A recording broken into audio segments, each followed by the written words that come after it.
Nós, hoje, terminamos a série de mensagens Preparados para o Risco, como tomar boas decisões e evitar arrependimentos. Para mim foi uma caminhada muito importante. Durante esse mês que a gente ficou falando sobre como tomar as melhores decisões, eu relembrei muitas decisões que eu também acabei tomando na nossa vida, que nós tomamos. Relembrei como foi difícil tomar algumas decisões que nos trouxeram até aqui. E esse guia que a gente acabou fazendo esse mês para tomarmos boas decisões é algo que eu tenho certeza que já me ajudou, está me ajudando e continuará me ajudando. E eu queria dizer assim para vocês, é realmente do meu coração para o de vocês. Esse guia para boas decisões que nós vimos nesse último mês, guarda no coração. Porque ele pode levar vocês, pela graça de Deus, para boas decisões. Pode evitar muitas decisões ruins e anos perdidos às vezes. Então, isso que nós conversamos nesse mês é algo muito precioso. Guarda, escreve, leva isso a sério, relembra se for possível. É difícil tomarmos boas decisões. E a gente viu aqui bons princípios, princípios indispensáveis para que a gente pudesse fazer isso. Lembra, tá? Guarda no coração. E só para a gente relembrar um pouquinho, nós vimos que o segredo para tomarmos boas decisões é fazermos boas perguntas. Eu, ainda essa semana, fui conversar com um dos meus mentores que acompanha a minha vida, e eu fui com uma pergunta para a conversa. Uma pergunta. E eu acho que eu saí da conversa com umas 10. Porque quando você vai atrás de uma pessoa sábia para te orientar, você traz perguntas e o que você espera são respostas. Mas as pessoas sábias normalmente fazem mais perguntas. Por quê? Porque mais perguntas igual a um conhecimento maior da situação, igual a maiores chances de decidir bem, igual a menos arrependimentos. Menos arrependimentos. Sabe, a Bíblia, ela também faz isso. Ela também vai nos guiando através de boas perguntas. Não espere que você vai abrir a sua Bíblia um dia e você vai encontrar um versículo assim, ó, se mude de cidade, Malaquias 5:10. Não tem. Não vai ter um versículo assim, olha, deixe o seu trabalho e comece um novo, Mateus 5:20. Não tem. Não espere que você vai um dia abrir a sua Bíblia e você vai encontrar lá, invista nesse novo relacionamento. Não vai ter nenhum versículo. Talvez você vai encontrar orientações como essa no horóscopo, mas não é algo que é muito confiável. Como a Bíblia lida com a gente? Como ela nos orienta nessas decisões difíceis? Gente, guarda isso para a vida. Muitas vezes a Bíblia não traz a resposta pronta para você, mas ela faz as melhores perguntas para que você possa tomar as melhores decisões. E nesse mês nós vimos as melhores perguntas que a gente pode fazer de acordo com a Bíblia antes de decidirmos. Uma das grandes perguntas que a gente precisa fazer é: estou sendo realmente honesto comigo mesmo? Estou sendo realmente honesto comigo mesmo? Porque nós vimos que nós temos um coração que se engana e que nos engana e que muitas vezes a gente acaba criando justificativas e narrativas para que a gente possa decidir aquilo que a gente sempre quis. Não dá para confiar no nosso próprio coração. Por isso, antes de uma decisão, se pergunte: estou sendo realmente honesto comigo mesmo? Também conversamos sobre uma pergunta muito importante: que história quero contar? Nós conversamos que as grandes decisões da nossa vida, ou mesmo as pequenas decisões do nosso dia a dia, elas acabam construindo a nossa história de vida. E a pergunta é muito simples: a história que você tem construído com as suas decisões é a história que um dia você vai querer contar para os seus filhos, para os seus netos?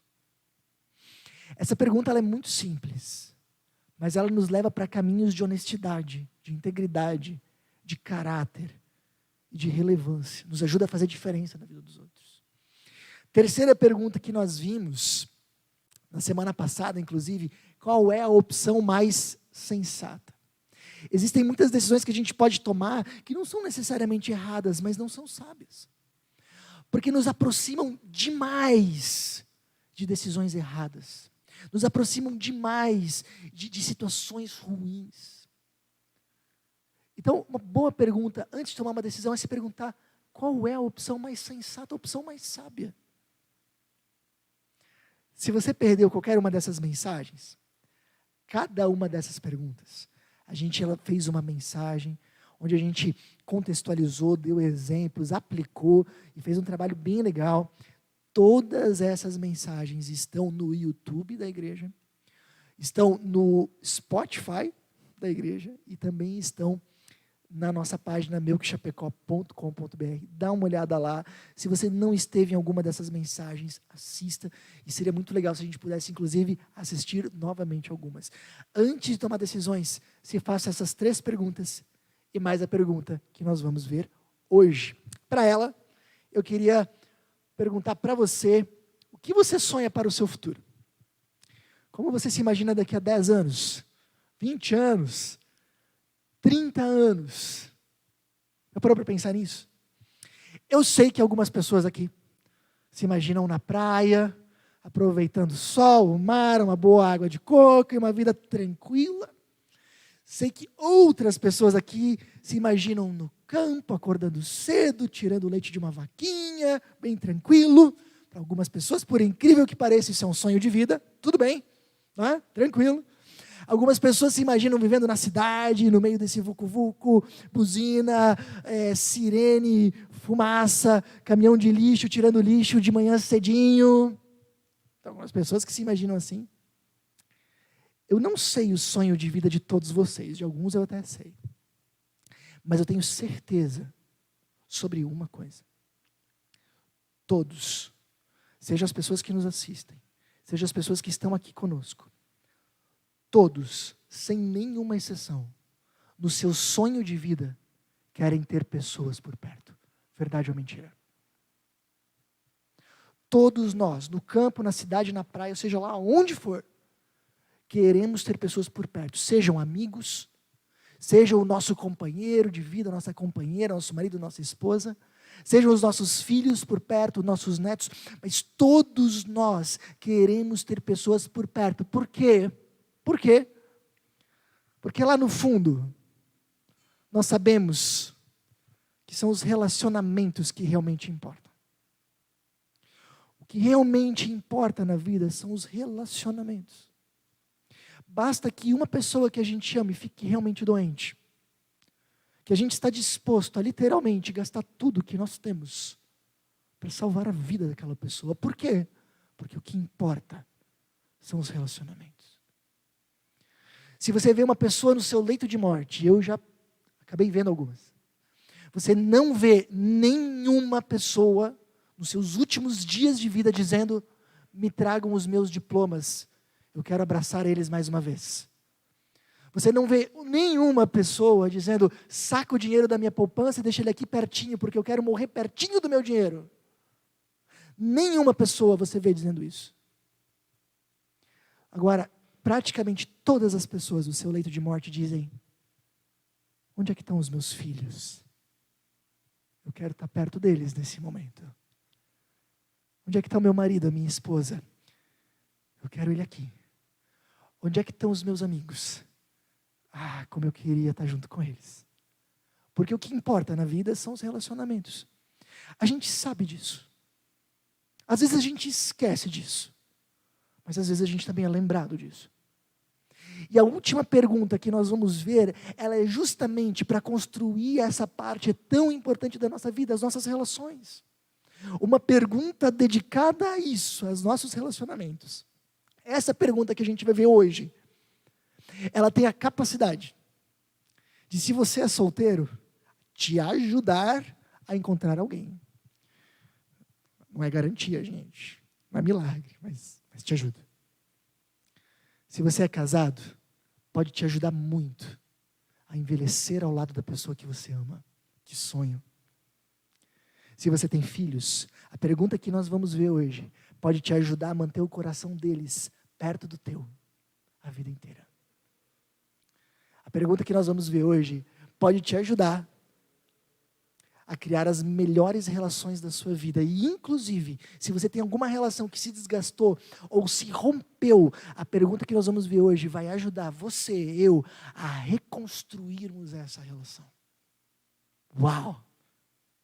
A pergunta que nós vamos ver hoje, além disso tudo, ela é importante porque ela não tem só a ver em tornar a tua vida melhor. A pergunta que nós vamos ver hoje também tem a ver com tornar o mundo melhor. Para a gente entender essa pergunta, eu queria começar lendo um texto, uma citação do próprio Jesus, Mateus 7. Jesus diz o seguinte: assim em tudo façam aos outros o que vocês querem que eles lhes façam, pois esta é a lei e os profetas. Essa é a regra mais simples, mais objetiva e mais importante para os relacionamentos. Façam aos outros o que você quer que eles te façam. Ela é tão importante que ela é chamada de regra de ouro e foi trazida aqui pelo próprio Jesus. É um princípio de relacionamento muito simples, mas impacta muito. Trate os outros com a paciência que você quer ser tratado. Trate o outro com a gentileza, com a educação, com o amor que você quer também receber. É uma outra forma de dizer aquilo que Jesus já disse em outro momento. Ame o próximo como a si mesmo, assim como você quer, também dê. Essa é a ideia. Bom, já é desafiador. Mas Jesus evolui essa ideia no decorrer dos evangelhos. João 13, nós temos um momento muito importante porque Jesus está literalmente se despedindo dos seus discípulos. Última noite de Jesus com os seus seguidores. E nessa noite, ninguém desperdiça um minuto. É a noite de botar os pingos nos is e deixar as coisas importantes muito claras. Nós encontramos o seguinte: meus filhinhos, vou estar com vocês apenas mais um pouco. Vocês procurarão por mim, e como eu disse aos judeus, agora lhes digo, para onde eu vou, vocês não podem ir, eu estou indo embora, eu vou morrer, vou ressuscitar, vou subir aos céus, vocês continuarão a obra que eu estou delegando a vocês. Jesus continua no mesmo trecho: um novo mandamento lhes dou, amem-se uns aos outros. É interessante. Para só um pouquinho aqui. Os discípulos aqui tinham uma expectativa muito grande de que Jesus lideraria uma revolução política que libertaria o país deles, Israel, de Roma. Era isso que eles esperavam de um Messias. E aqui Jesus está dizendo para eles que ele está indo embora e que essa revolução não vai acontecer, mas não se preocupem, tudo vai dar certo. É só vocês seguirem um novo mandamento que eu vou lhe dar. Tudo que eles não queriam era mais um mandamento. Só para vocês saberem, o Antigo Testamento tem mais de 600 mandamentos. Mais um. E algo que eu acho muito peculiar desse texto, olha só, Jesus fala: um novo mandamento eu dou a vocês. Amem uns aos outros. Isso é novo? É novo? Jesus não falou isso muitas vezes, amar uns aos outros?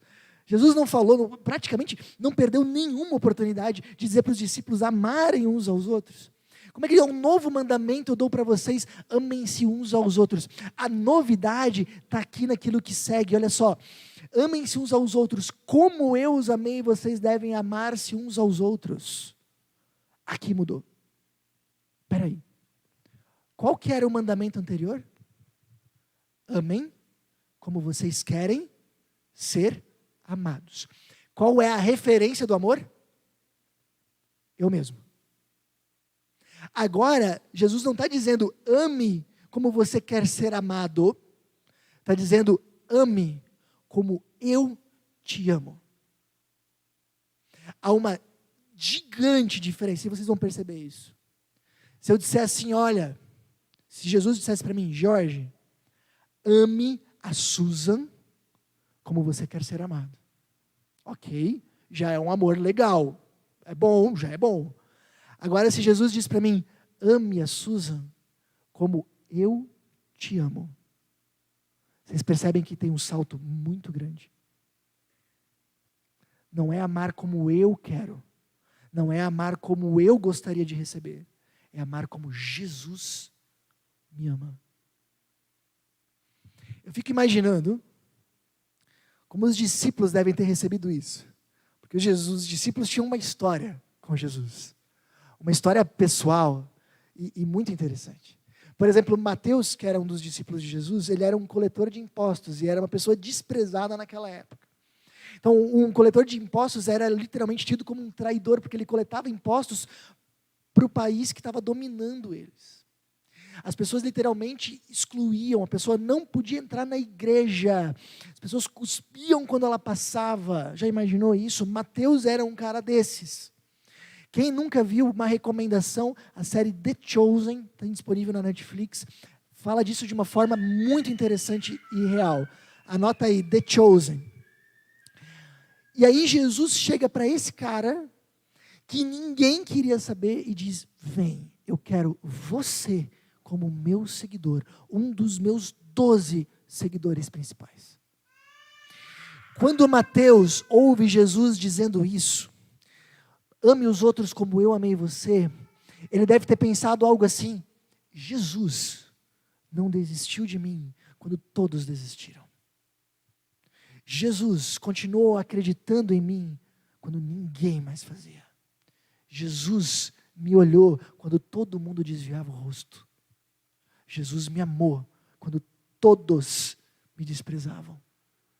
É isso que eu tenho que fazer pelos outros. Estender a graça que eu recebi dele às outras pessoas. Ame os outros como eu os amei. Mas Jesus poderia ter dito para eles: e se vocês acham que vocês sabem o que é amor, apertem os cintos, porque a maior ainda está para vir. Jesus, o próprio Deus que se fez um ser humano e entrou no nosso mundo, ele morre numa cruz, a morte mais violenta e humilhante possível, porque era a única forma de nos reconciliar com Deus e nos trazer uma nova vida. Ou seja, o que Jesus está dizendo é: amem como eu os amei. Estejam dispostos a abrir mão do seu conforto. Estejam dispostos a abrir mão das suas zonas de conforto.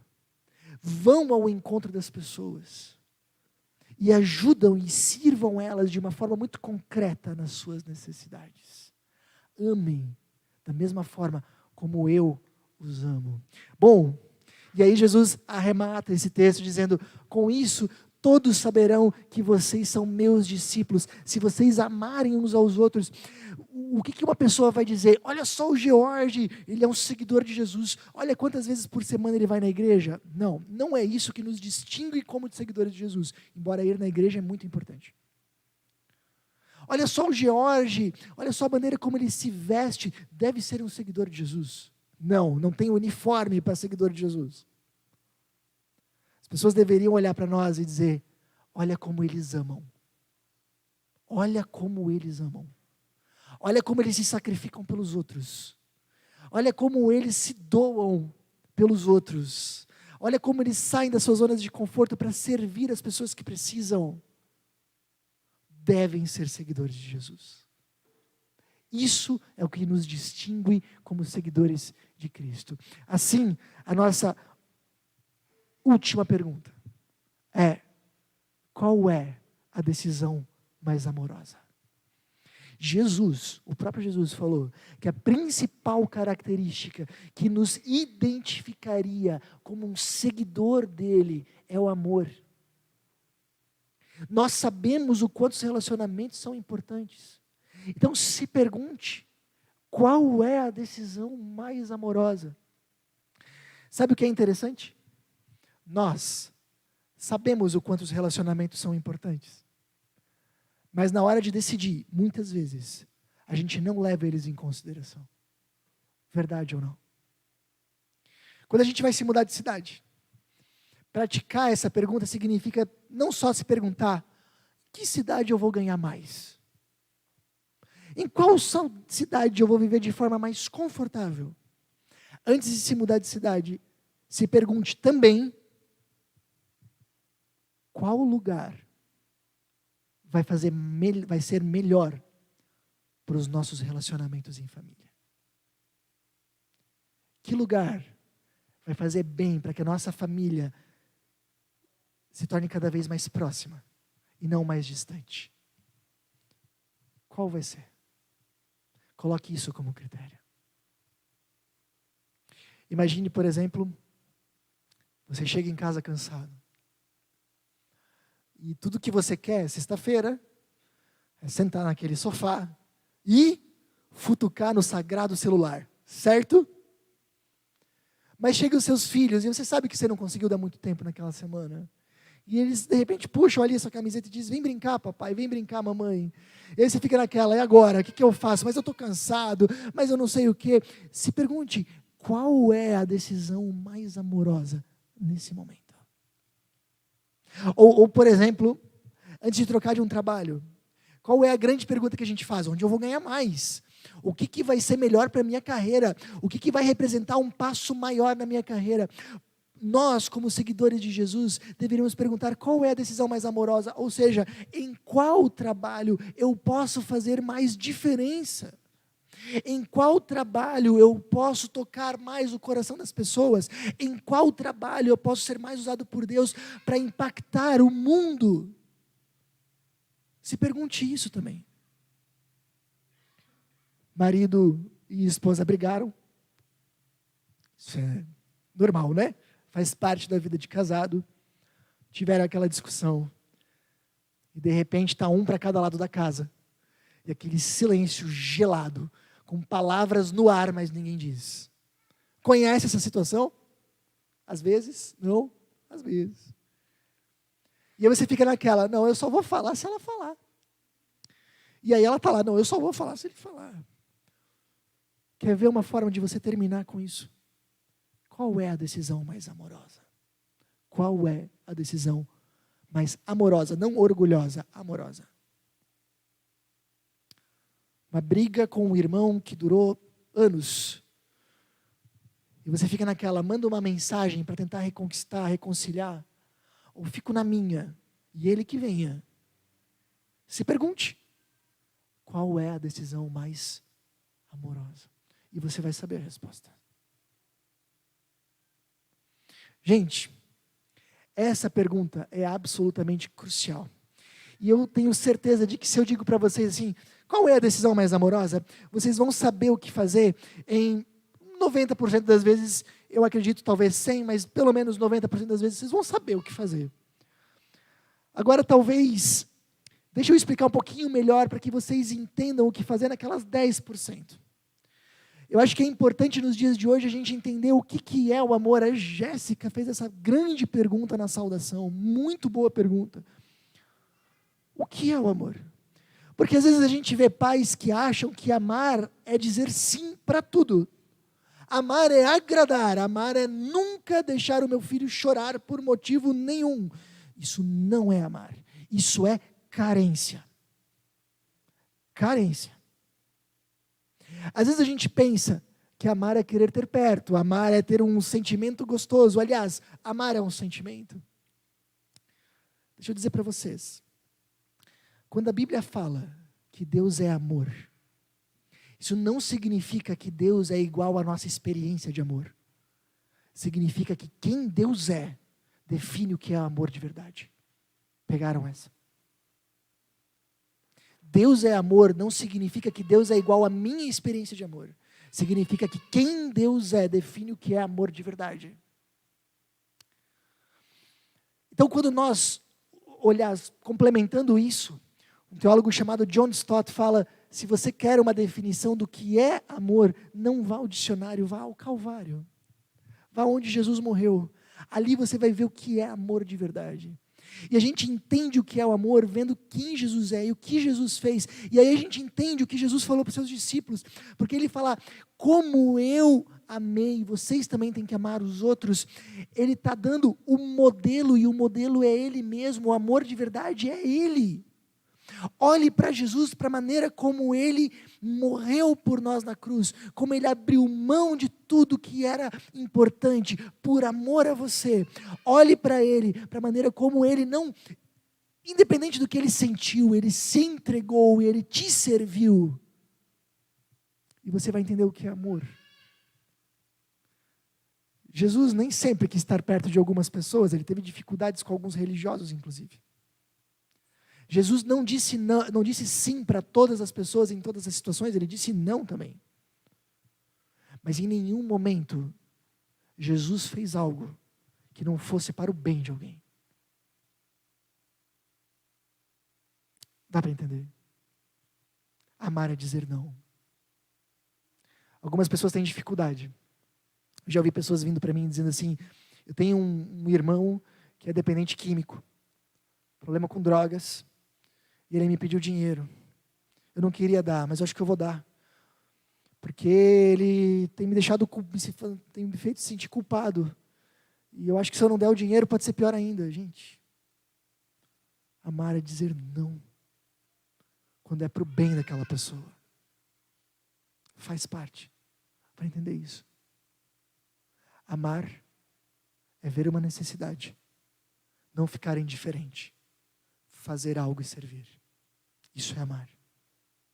E se de repente fica alguma dúvida ainda sobre o que é amar, olha só essa chargezinha, eu acho que ela ilustra isso muito bem no dia a dia.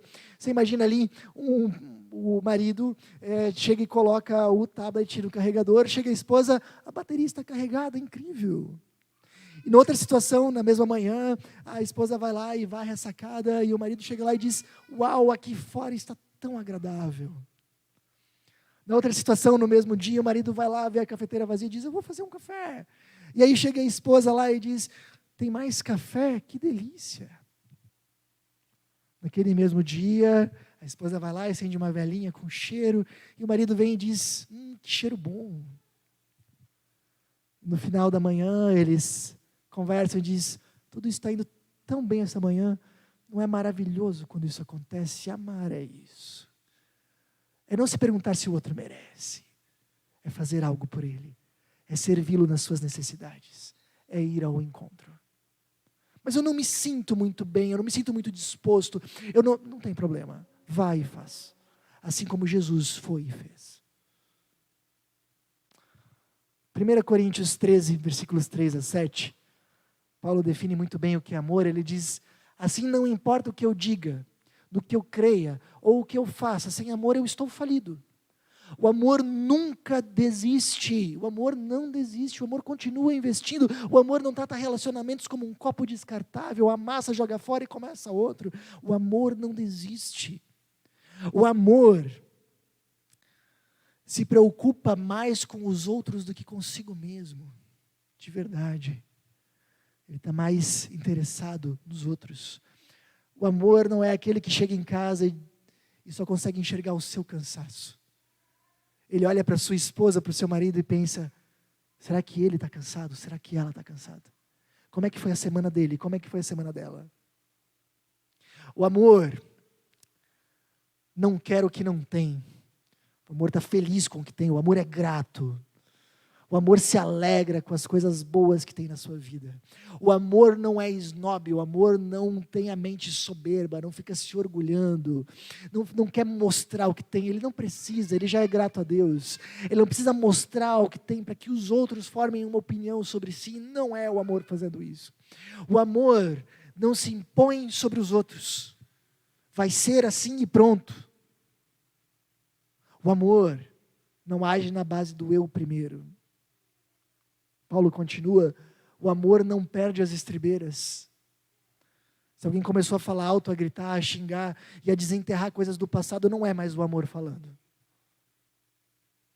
O amor não contabiliza os pecados dos outros. Porque naquela vez, 2 anos atrás, você falou isso, eu lembro. O amor não faz isso. O amor não festeja quando os outros rastejam. Não se alegra quando os outros se dão mal, não importa quem seja, mesmo seu colega de trabalho que puxou o tapete na última reunião, mesmo o seu cunhado, o cunhado não, Jorge, o cunhado também. O amor não se alegra com a desgraça de ninguém, ninguém. O amor tem prazer do desabrochar da verdade. O amor não mente, não esconde a verdade, sob hipótese nenhuma. Talvez entre parênteses, menos festa de aniversário surpresa. Acho que ali tudo bem. O amor tolera qualquer coisa. O amor confia sempre em Deus, sempre procura o melhor, nunca olha para trás, mas prossegue até o fim. Qual é a decisão mais amorosa naquilo que você está vivendo? Essa é a grande pergunta. Agora, para encerrar essa última parte, sabe o que eu acho interessante do texto bíblico que a gente leu? Jesus poderia ter chego para os seus discípulos e ter dito: eu sou o Filho de Deus, amem aos outros, ponto.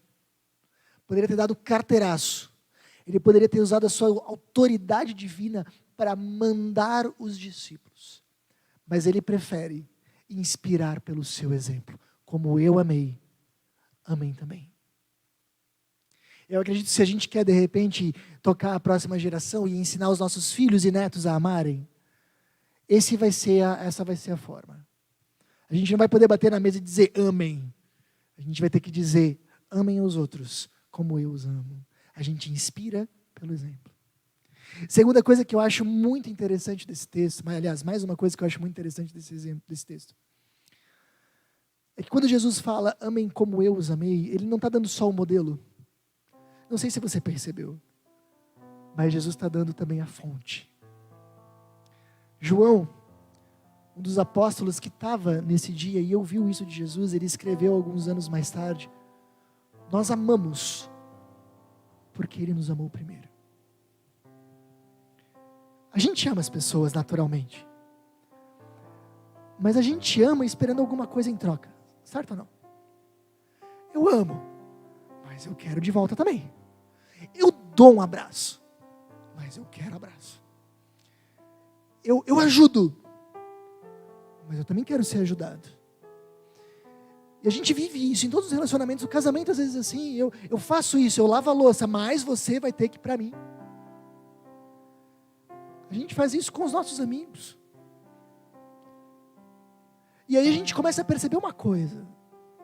O nosso amor natural, ele é muito misturado com interesses. Ele não é realmente um amor sincero. Ele é um amor adulterado já. É um amor que vem com impureza junto. Faz, mas espera em troca. Mas vem Jesus. E sem a gente poder dar nada por Ele, sem a gente poder fazer nada por Ele, Ele faz, Ele dá.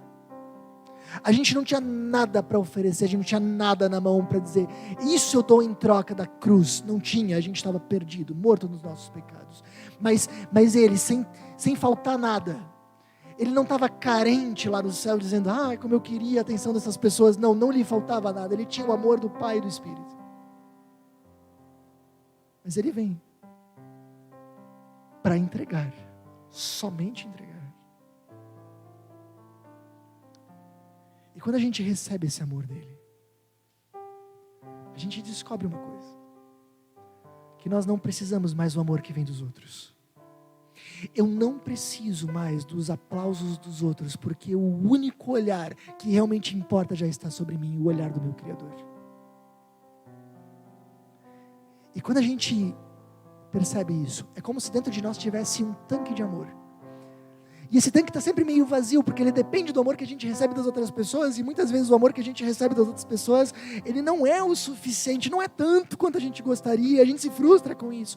Mas quando a gente conhece o amor de Deus, que realmente vem, se sacrifica, dá a vida por nós, sem precisar de nada, sem estar carente, Ele vem e morre no nosso lugar, o nosso tanque de amor vai enchendo, e quanto mais a gente ouve, quanto mais a gente crê, quanto mais a gente confia, quanto mais a gente vive e experimenta isso nas relações com outros discípulos de Jesus, mais esse tanque de amor vai enchendo. E aí a gente começa a descobrir uma coisa: nós começamos a nos tornar capazes de amar mesmo quem nos ama, não nos ama, de servir mesmo quem não nos serve, de ajudar mesmo pessoas que estão indiferentes a nós, ou que nos perseguem, como a Jéssica falou tão bem na saudação. E aí a gente aprendeu uma coisa: nós estamos amando de verdade. A experiência de amor não era realmente amor. agora é realmente amor. Nós amamos porque Ele nos amou primeiro. Você quer amar de verdade? Você quer tomar decisões amorosas na sua vida? Isso tem uma forma. Creia em Jesus. Entenda o Evangelho. E deixa Ele encher o teu coração do mais puro amor, para que você possa dar isso, mesmo a quem você não recebe. Se você quer ir nesse caminho, avalie. O amor tem sido uma característica marcante da sua vida. As pessoas dizem, olha só, o George, olha só como ele ama. O Paulo, sim, aquele cara aqui do trabalho, ele ama tantas pessoas. A Ingrid, eu sei quem que é, uma pessoa muito amorosa.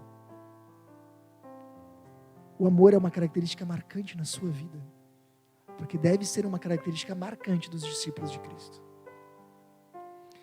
Você tem tomado decisões verdadeiramente amorosas com sua família, com seus amigos, no seu trabalho, ou você tem tido outras prioridades? Queria convidar você a tomar 2 decisões. Decida receber o amor de Cristo, crer que o que Ele fez é por você, e deixar esse Jesus ser o Senhor e o Salvador da sua vida. Decida passar esse amor adiante, diariamente, sem se perguntar, e aqui está o desafio, sem se perguntar quem merece. Nós amamos, não porque eles merecem, nós amamos porque Jesus nos amou primeiro. Antes de decidir, se pergunte, qual é a decisão mais amorosa? Eu tenho 2 recados rápidos para você que tem acompanhado as nossas mensagens. Primeiro, eu queria muito te encorajar, se for possível, a você participar dos nossos encontros presenciais. É uma forma de nós podermos nos conhecer e de você poder aprender ainda mais com a gente. Segundo recado, se você deseja contribuir financeiramente com a nossa comunidade, todos os nossos dados bancários estão aparecendo agora na sua tela. Essa é uma forma importante de você nos ajudar a espalhar ainda mais a mensagem de Jesus para fazer a diferença no coração de ainda mais pessoas. Pense nisso. Até a próxima!